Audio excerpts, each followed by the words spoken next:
एक और लक्षण है उस तट का। सनकादिक कहते हैं कि वो एकांत है, सुरम्य है और एकांत है। अरे ये तो मुझे लगता है कुछ विशेष विस्तार की अपेक्षा नहीं रखती ये बात। भीड़ में तो सुख दुख ही होता है भाई। एकांत तो भीड़ से न्यारे हो जाने में ही है, आनंद तो भीड़ से न्यारे हो जाने में ही है। भीड़ में तो सुख दुख है। संसार की भीड़ में तो यही है भाई, कभी अकेला कभी मेला। यहां पर तो कभी अकेला है कभी मेला है। अगर इस संसार का एक सत्य और भी है, आपको कभी ऐसा लगे मेला है अकेला है, पर यहां जीव मेले में अकेला है। यहां हर कोई मेले में अकेला है, तो मेले में पर अकेला है। तो श्री सनकादिक कहते हैं कि वो जो आनंद नाम का तट है ना, एकांत में है। एकांत में ही आनंद की अनुभूति है। भीड़ से न्यारा हो जाने पर ही आनंद की अनुभूति है। तो जब सूचना हुई कि ऐसी अद्भुत, ऐसी अलौकिक, ऐसी आनंदप्रद घटना घटने वाली है, तो चारों ओर से देवता, ऋषि, सिद्ध, गंधर्व, चारण, सब पुण्यात्मा, अमलात्मा दौड़ दौड़ कर अपनी समाधि, अपना कार्य सब छोड़ छोड़ कर आ रहे हैं। किस लिए? भगवान की कथा का अमृत पान करने को मिलेगा। दौड़ कर आए सब लोग। ऐसे दर्शन को जाओ, सत्संग में आओ। दौड़कर आना अर्थात उत्साहपूर्वक आना।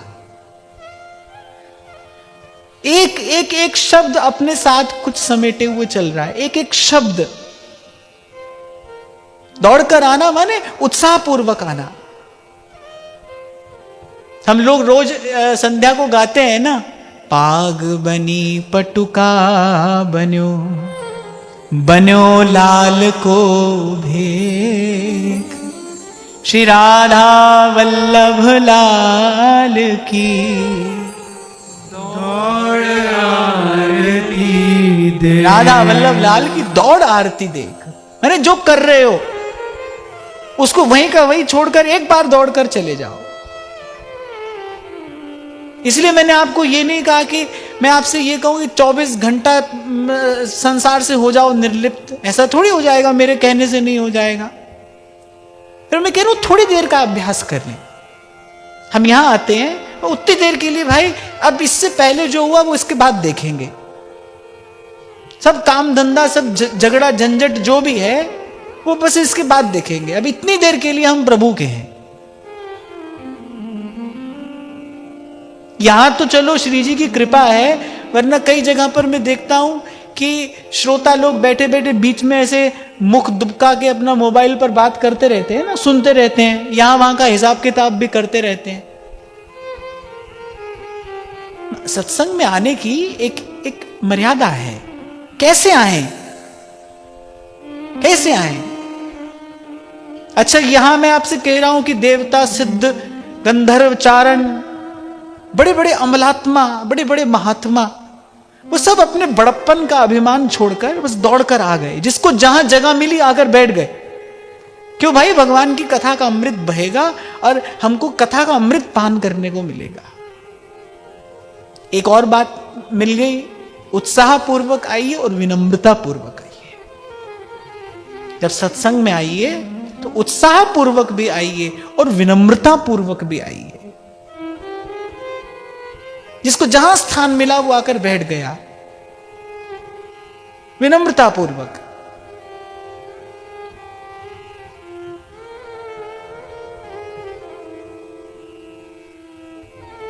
अब कथा सुनाने के लिए श्री सनकादिक जो हैं वो व्यास आसन पर विराजमान हुए और अभी उन्होंने केवल कथा का महात्म्य बताया है। मैंने बताया है कि भाई इस कथा की क्या महिमा है, इस कथा को सुनने से क्या होता है। अभी कथा का आरंभ नहीं हुआ है, अभी सनकादिक केवल कथा की महिमा बता रहे हैं। सदा सेव्या श्रीमद्भागवती कथा यस्याः श्रवणमात्रेण हरिश्चित्तं समाश्रये। पहले कहते हैं मुक्ति करतले स्थिता, पहले मुक्ति हस्तगत हो जाती है। और कल का सत्र आरंभ करते हुए मैंने आपको निवेदन किया था, मुक्ति अर्थात जब मन का संशय भाग जाए, द्वंद्व छूट जाए, उसी का नाम मुक्ति है। एक के हैं और अब हम एक और हो गए, एक और हो गए। अब हम उस एक का होने के लिए हम एक और हो गए, इसी का नाम मुक्ति है। अब कोई द्वंद्व नहीं है, अब कोई झंझट नहीं है। यस्य श्रवण मात्रेण मुक्ति करतले स्थिता, बोले सुनते सुनते ही श्रवण मात्रेण मुक्ति करतले स्थिता। और फिर कहते हैं सदा सेव्या श्रीमद्भागवती कथा। फिर इसका सदा सेवन करते ही रहना चाहिए, सदा। 2 दिन 4 दिन 7 दिन 10 दिन नहीं कह रहे, सदा सेव्या श्रीमद्भागवती कथा यस्याः श्रवण मात्रेण हरिश्चित्तं समाश्रयेत्। बोले इसका श्रवण करते ही भगवान हृदय कमल पर आकर विराजमान हो जाते हैं। आगे कहेंगे सर्व वेदेतिहासानां सारम समुद्रितम। वेद शास्त्र पुराण, उसमें जो जो सार की बात है, जो जो ग्रहण करने योग्य है, वो महर्षि वेदव्यास ने इस एक श्रीमद् भागवत महापुराण में कह दिया है। सर्व वेदेतिहासानां सारम समुद्रितम। इसका आश्रय ले लेने पर वो कह रहे हैं कि भक्ति को प्राप्त करने के लिए फिर किसी अन्य साधन की आवश्यकता नहीं है। अभी मैं आपसे कह रहा था ना, केवल कथा में अनुराग हो जाए ये उत्तमा भक्ति है, पर कथा में अनुराग हो जाए।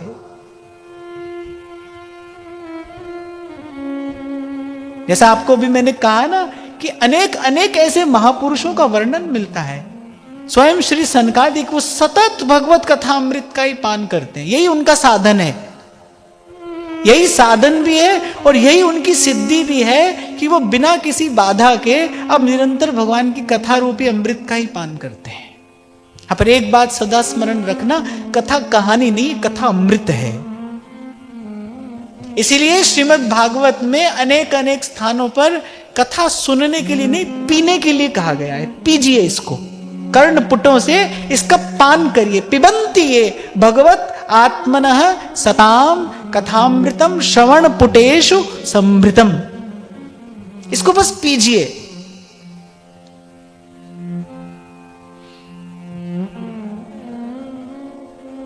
किं श्रुतैर्बहुभिः शास्त्रैः पुराणैश्च भ्रमावहैः एकं भागवतं शास्त्रं मुक्तिदानेन गर्जति। सनकादिक ने कहा, बोले अनेक शास्त्र पुराण पढ़ने से क्या लाभ है, क्या प्रयोजन है, वो तो भ्रम उत्पन्न करने वाले हैं। अच्छा देखो, अनेक पुराणों की रचना केवल किसी देव विशेष की महिमा कहने के लिए की जाती है। किसी की रचना किसी भाव से की गई है, किसी की रचना किसी भाव से की गई है। पर महर्षि वेदव्यास ने श्रीमद् भागवत केवल कृष्ण चरणारविंद की प्राप्ति के लिए रचा है, कि भाई त्रिताप से तपा जीव सुख पा जाए, शांति पा जाए। जब भगवान जा रहे हैं अपने धाम को, तो उद्धव जी को चिंता हुई है।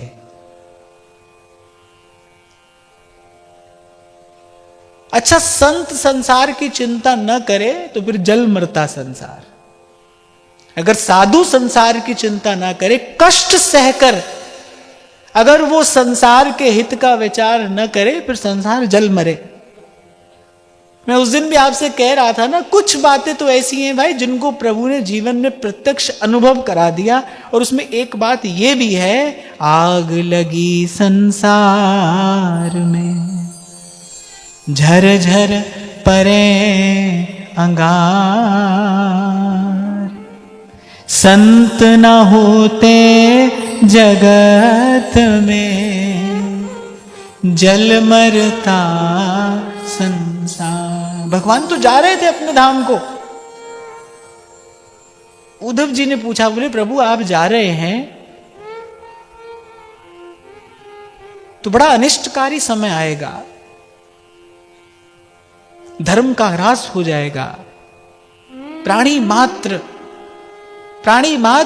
स्वार्थ से भर जाएगा, जीव की वृत्तियां आसुरी हो जाएंगी। ये गौ स्वरूपा पृथ्वी किसके आधार पर रहेगी? आप जा रहे हैं तो कोई आधार तो देकर जाइए। आप सर्वाधार हैं, आप जगदाधार हैं। जैसे ही भगवान के चरण कमल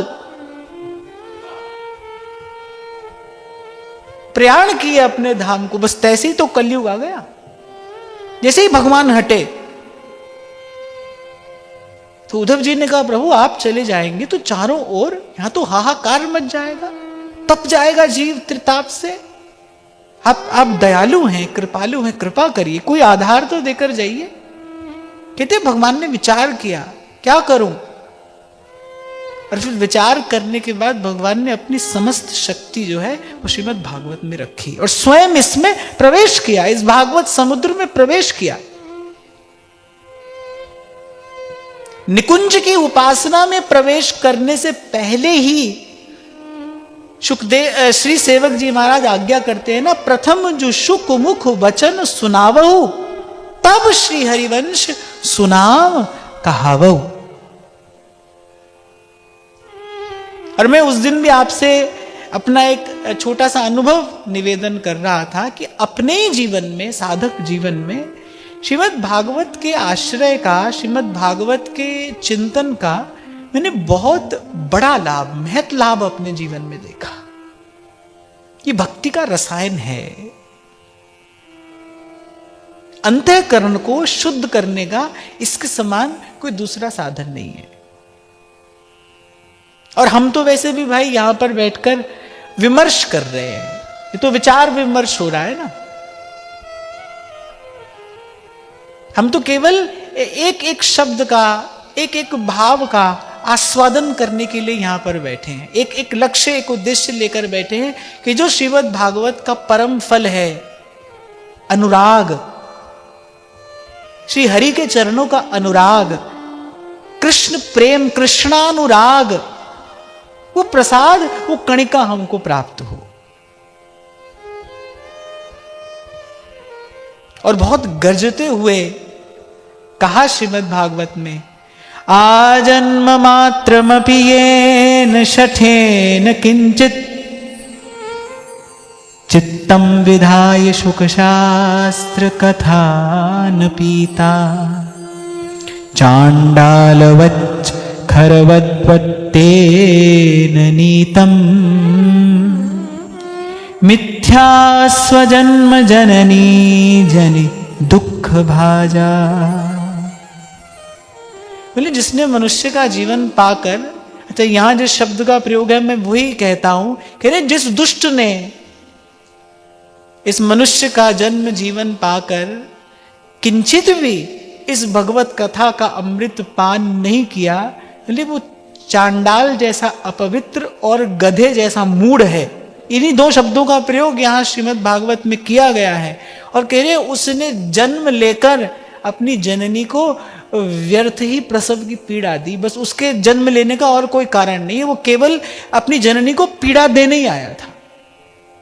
अभी कल मैं आपसे कह रहा था कि संतों ने कुछ देखकर सोचकर कहा कि जननी जने तो भक्त जन, और कै दाता कै सूर, और नहीं तो जननी बांझ रहे काहे गमावे नूर। अनेक बार माताएं प्रश्न करती हैं कि देर से सत्संग सुनने को मिला, अब तो बालक बड़े हो गए, अब क्या करें? अरे बालक बड़े हो गए पर आप तो माता हो। माता तो माता ही होती है, बालक बड़ा क्या, बालक बूढ़ा हो जाए तो भी माता माता होती है। अरे एक बात मैं आपको बड़े दृढ़ विश्वास से कह रहा हूं, इसको गांठ बांध लेना, माता के संकल्प में शक्ति है। माता यदि शुद्ध संकल्प करे तो उसका बालक सद्मार्ग पर चलेगा ही चलेगा। हाँ, ये बात दूसरी है, गर्भ काल में जैसा संस्कार पड़ता है, वो संस्कार, उस संस्कार की गहनता गंभीरता और होती है, उस संस्कार की शक्ति कुछ और होती है। पर भाई जब जागो तभी सवेरा, जब शुद्ध हो जाए तभी प्रयास करना चाहिए, तभी पुरुषार्थ करना चाहिए। तो मां होकर यदि आप संकल्प करेंगे तो बालक सन्मार्ग पर आएगा। और यहां माताएं बहनें बैठी हैं और भी इसके माध्यम से श्रवण करेंगी। मैं करबद्ध होकर यह प्रार्थना कर रहा हूं कि माता का यदि अधिकार सबसे बड़ा है तो माता का कर्तव्य भी सबसे बड़ा है। माता का कर्तव्य है कि बालक को संस्कारी बनाए, माता का कर्तव्य है कि बालक को सत्पथ पर चलाए, माता को कर्तव्य है कि बालक के वास्तविक हित का विचार करके उसे भगवत भजन का मार्ग दिखाए। ये कर्तव्य है माता का।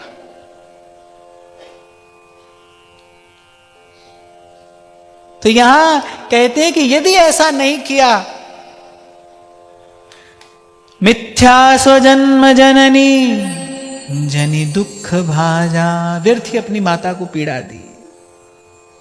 जीवच्छवो निगदितः सतु पाप कर्मा, येन श्रुतं शुक कथा वचनं न किंचित, धिक्तं नरं पशु समं भुवि भार रूपम, एवं वदन्ति दिवि देव समाज मुख्या।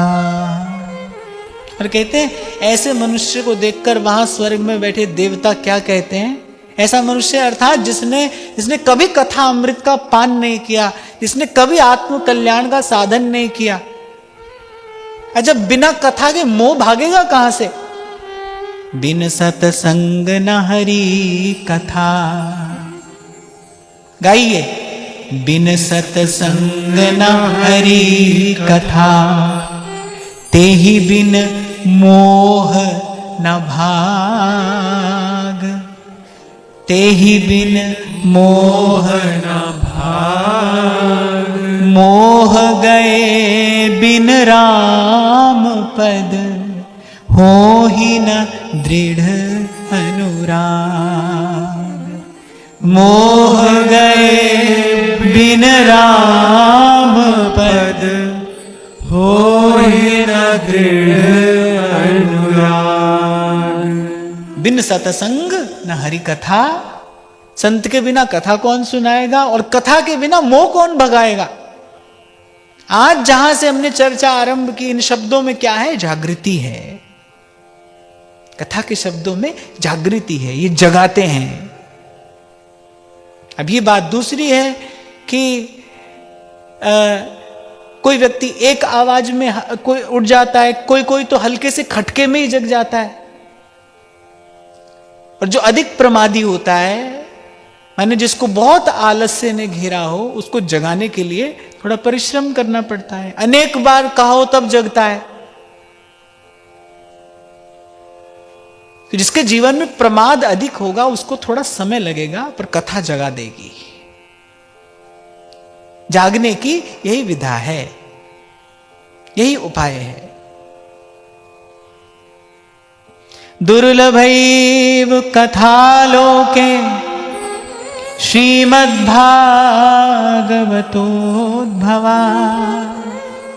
कोटि जन्म समुत्थेन पुण्येनैव तु लभ्यते।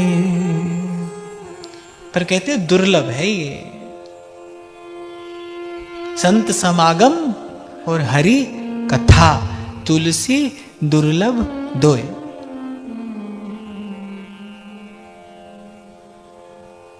दुर्लभ तो है।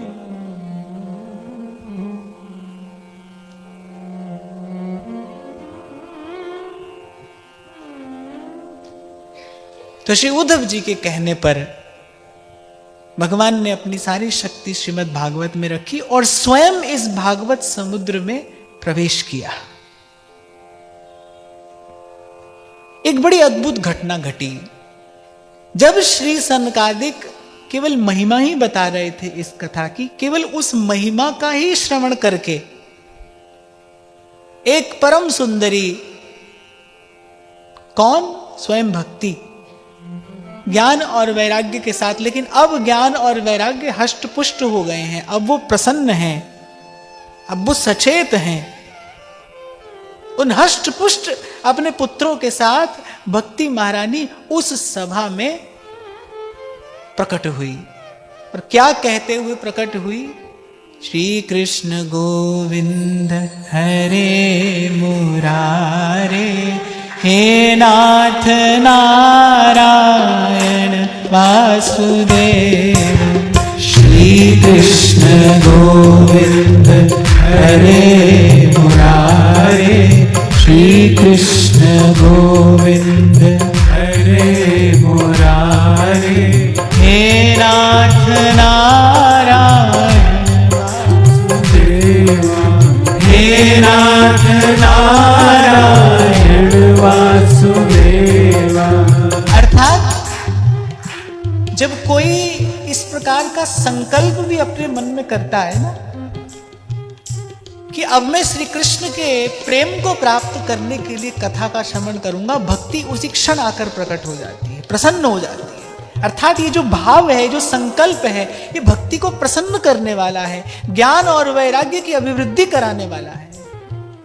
श्री कृष्ण गोविंद हरे मुरारे, श्री कृष्ण गोविंद हरे मुरारे, हे नाथ नारायण वासुदेव, हे नाथ नारायण वासुदेवा।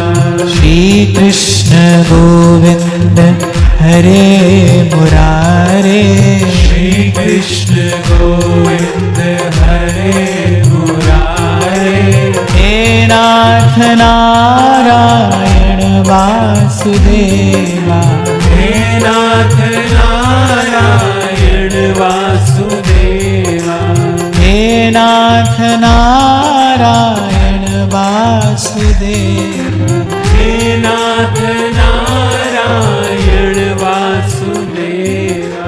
अच्छा, ये जो एक पंक्ति है ना, इसमें बड़ा बल भरा है, इसमें बड़ी शक्ति है। दोनों भुजा उठाकर भक्ति कह रही है, श्री कृष्ण गोविंद हरे मुरारे, श्री कृष्ण गोविंद हरे मुरारे, हे नाथ नारायण वासुदेव, हे नाथ नारायण वासुदेवा, हे नाथ नारायण वासुदेव, हे नाथ नारायण वासुदेवा। श्री कृष्ण गोविंद हरे मुरारे, श्री कृष्ण गोविंद हरे मुरारे, श्री कृष्ण गोविंद हरे मुरारे, श्री कृष्ण गोविंद हरे मुरारे, हे नाथ नारायण वासुदेव, हे नाथ नारायण वासुदेवा, हे नाथ नारायण वासुदेव, हे नाथ नारायण वासुदेवा। भक्ति सुतौ तौ तरुणौ गृहीत्वा, प्रेमैकरूपा सहसा विरासीत्।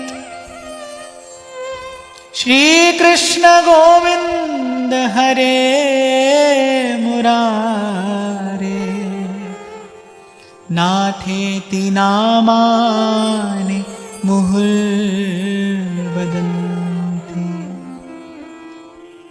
तां चागतां भागवतार्थभूषाम् सुचारुवेषां ददृशुः सदस्याः। कहते बड़ा सुंदर वेश है और भक्ति महारानी ने क्या धारण किया हुआ है, बड़ी सुंदर बात मिलती है यहाँ।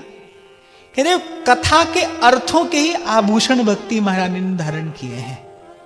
कल हम इस बात पर चर्चा कर रहे थे ना, कथा कैसी हो, कहें कथा और अर्थ विचारे। बार बार मंथन करते करते इसका रस प्रकट होता है, कथा की दिव्यता प्रकट होती है। तो भक्ति महारानी ने क्या धारण किया है, कथा के अर्थ को धारण किया है। इसलिए कल मैं आपको कह रहा था भाई सारे सूत्र तो संत की वाणी में ही मिलते हैं।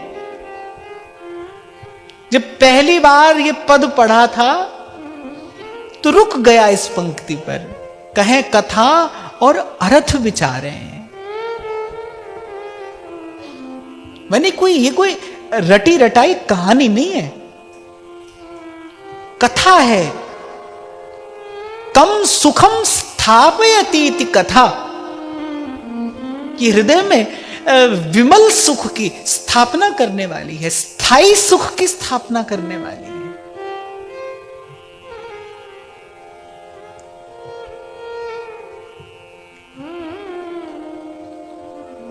तो कथा के अर्थों के आभूषण भक्ति महारानी ने पहने हैं। और जब एकाएक भक्ति महारानी के उस दिव्य रूप का दर्शन हुआ, ज्ञान वैराग्य प्रसन्न है, उनका ओज तेज बल लौट आया है, तो वहां जो ऋषि लोग बैठे थे उन्होंने कहा भाई एकाएक ये कहां से प्रकट हो गई, ये कहां से आ गई।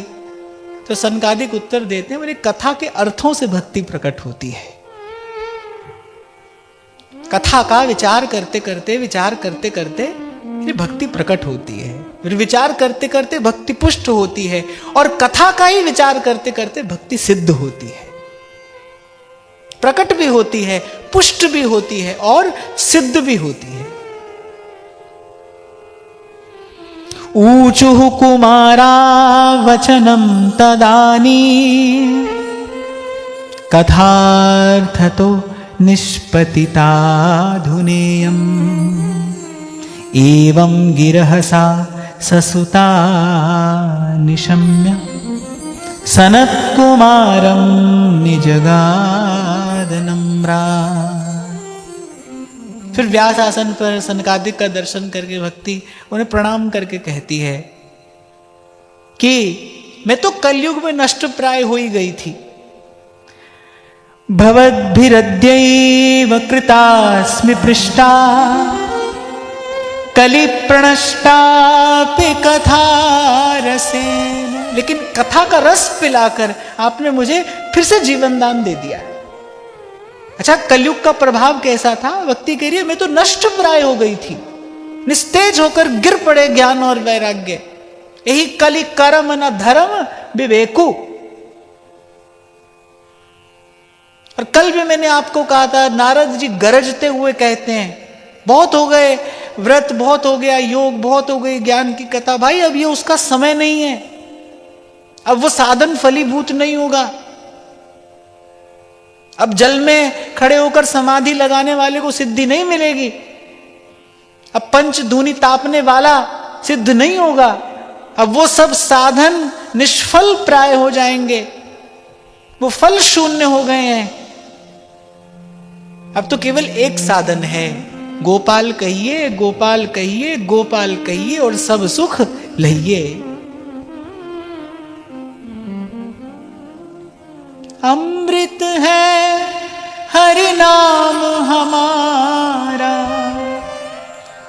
अमृत है हरि नाम हमारा, छोड़ विषय रस पीना क्या, हरि नाम नहीं तो जीना क्या, हरि नाम नहीं तो जीना क्या, हरि नाम नहीं तो जीना क्या, हरि नाम नहीं तो जीना क्या।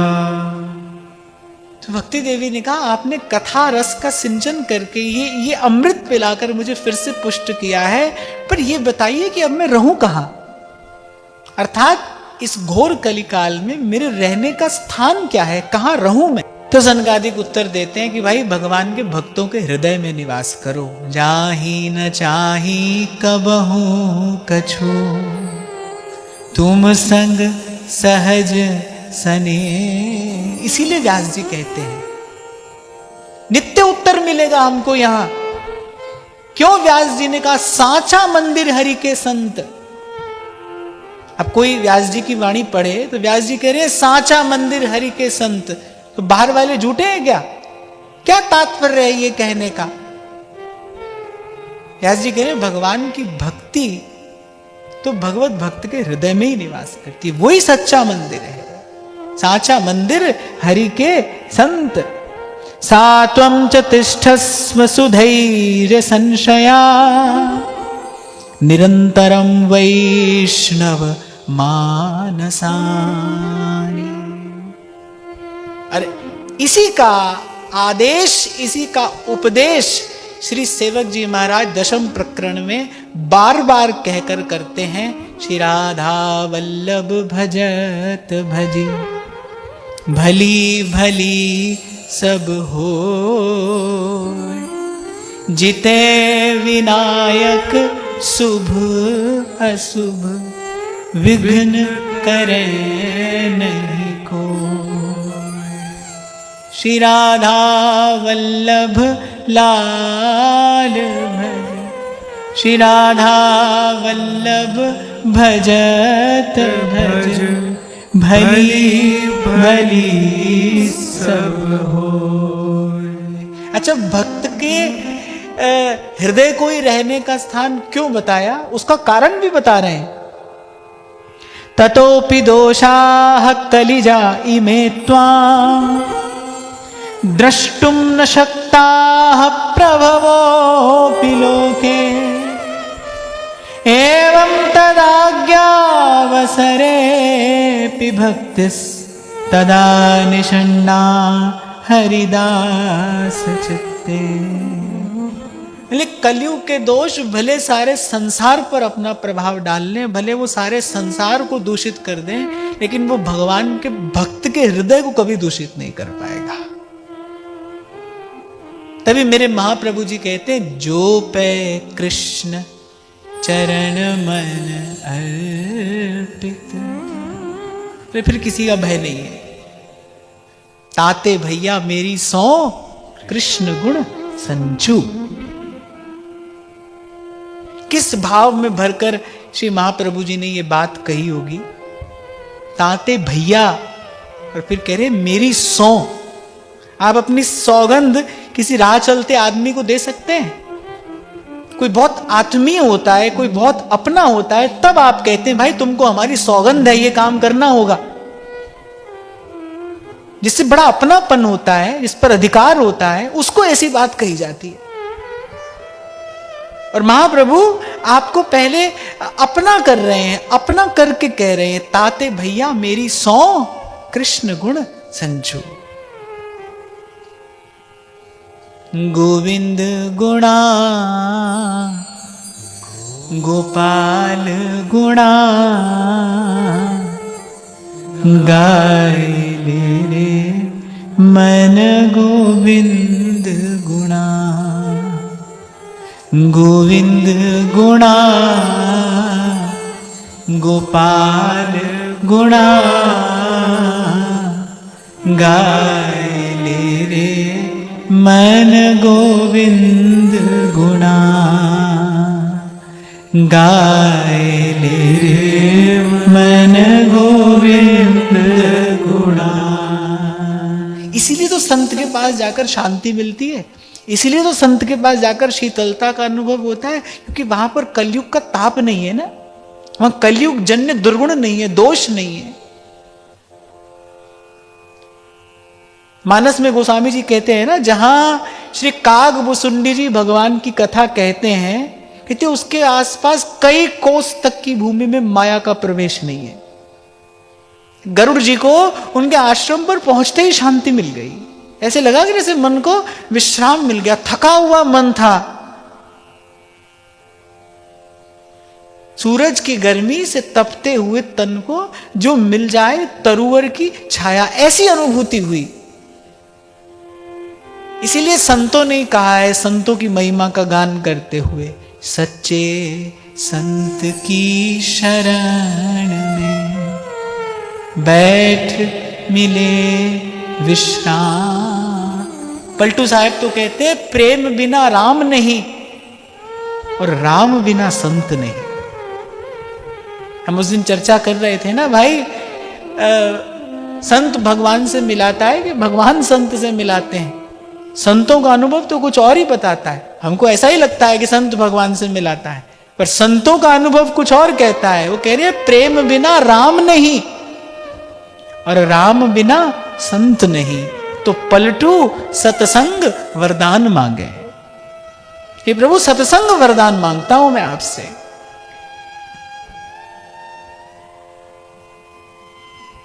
इसलिए आपको कुछ देर पहले निवेदन किया, भाई ये बड़ा दुर्लभ अवसर नित्य नित्य प्रभु कृपा करके आपको हमको दे रहे हैं। बुद्धिमानी इसी में है कि इस अवसर का समुचित लाभ लिया जाए। इसलिए मैंने कहा थोड़ी देर के लिए अभ्यास करना है इस भाव का कि भाई यहां कुछ देर केवल प्रभु के होकर बैठेंगे। अब हमारे आगे पीछे और कोई नहीं और कुछ नहीं। अब हम प्रभु के हैं और प्रभु हमारे, इस भाव से यहां पर आकर बैठेंगे और नित्य प्रति इस भाव का अभ्यास करेंगे। धीरे धीरे ये अभ्यास सफल होगा। इस भाव का उर अंतर में प्रकाश होता चला जाएगा। और जिस दिन मन मान गया, ये सब खेल मन को मनाने का ही तो है। जाको है जासो मन मान्यो। जिस दिन मन मान गया, तुम्हें छोड़ सुन नंद दुलारे, कोई न मीत हमारो। आपको दूर से भले दिखता हो गोपी अश्रु बहा रही है, गोपी पीड़ा में है, ना गोपी तो परमानंद में। जो भगवान के लिए रोता है, जो भगवान के लिए रो रहा है, जो भगवान के लिए व्याकुल हो रहा है, उसको कष्ट नहीं है, पीड़ा नहीं, वो तो परमानंद में है। जी दुख सम नहीं और सुख, इस दुख के जैसा कोई दूसरा सुख नहीं है। सुख की गति कहे कौन। तो श्री सनकादिक ने कहा, भाई भगवत भक्तों के हृदय में ही जाकर रहो, कहीं बाहर नहीं रहना। भगवत भक्तों के हृदय में रहना, क्योंकि वहां कलयुग के कोई दुर्गुण या दोष तुम्हें आहत नहीं कर पाएंगे, तुम्हें कष्ट नहीं पहुंचा पाएंगे। भक्त रहेगा सदा प्रभु के नाम की शरण में, प्रभु की लीला कथा की शरण में, वहां पर कलयुग नहीं व्यापता। मुझे बड़ा आनंद होता है ये विचार करके ही कि जहां श्री कागभुसुंडी जी सतत भगवान की कथा सुनाते हैं, जहां निरंतर भगवत कथा की धारा बहती है, बोले वहां पर माया का प्रवेश ही नहीं होता। उस परिधि में माया का प्रवेश नहीं होता। आप सोचो कैसी दिव्यता होगी कागभुसुंडी जी के उस आश्रम की, और उससे भी कैसी परम दिव्यता होगी उनके आचरण की। और ऐसे कागभुसुंडी जी कैसे सार की बात थोड़े से शब्दों में आपके मेरे हाथ पकड़ा देते हैं। निज अनुभव सुन कहूं खगेसा, बिन हरि भजन न मिटहि कलेसा। बिन हरि भजन मिटहि कलेसा। सकल भुवन मध्ये निर्धनास्तेऽपि धन्या, निवसति हृदि येषां श्रीहरेर्भक्तिरेका। हरिरपि निज लोकम सर्वथा तो विहाय प्रविशति हृदि तेषां भक्ति सूत्रोपनद्धः।